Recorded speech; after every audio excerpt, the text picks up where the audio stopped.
stvari nisem dobro slišal.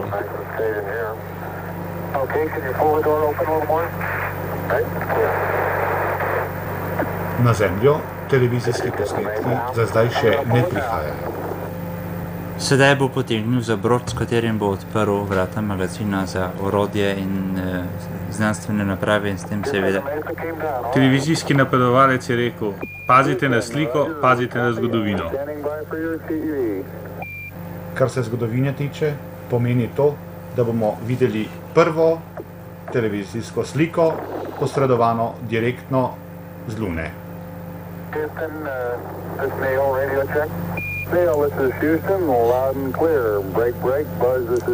Pravkar ponovno preverjajo radijske zveze s Houstonom.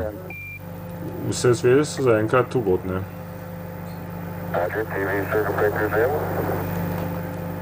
Aha, na zaslonu se je nekaj premaknilo. Namreč na In tu zaslonu. bo slika. No, slike sicer ni. Pravijo pa, da bodo sliko takoj postavili. Da, slika je tu. Prva slika, ki je posneta neposredno na Mesecu. Lahko bi rekli, da je to igra senc. Čez polovico ekrana spodaj je zelo temno, potem je levo zgoraj svetla lisa. Verjetno so to stopnice. Na spodnji stopnici je Armstrong. Slika se je spremenila, nekako nerazumljiva je. In vidimo, Armstrong je na Luni. stopil je. Človek je na mesecu. Še z drugo nogo je stopil. Pravljica, fantastična predvidevanja so se uresničila. Neil Armstrong je po nekajdnevnem potovanju, po dolgotrajnem delu množične Napravil je prvi znanstvenikov in korak. delavcev je stopil na Luno. Preskuša, kakšna je trdota podlage, stopa nazaj na stopnico. Še enkrat poskuša. Zanihal je.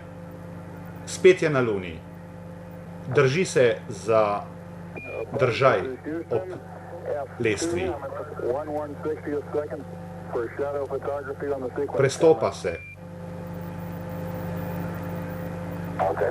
Z roko je zamahnil, se pravi spustil se je. Le del slike je v svetlobi, ostalo je v senci. Tako da vidimo le v srednjem delu silhueto. Priča smo res zgodovinskemu dogodku. Človek je stopil na mesec. Če slišim prav, se je udrl za 5 cm. Neil Armstrong, doma iz bližine Ohaja, Wapakoneta je njegov rojstni kraj. Rodil se je leta 1930. Bil je že enkrat v vesolju. To je bilo 16. marca 1966 z ladjo Gemini 8. Oddaljuje se od stopnic. Pravi, da je lunina površina razmeroma mehka, da pa je to razmeroma grob pesek.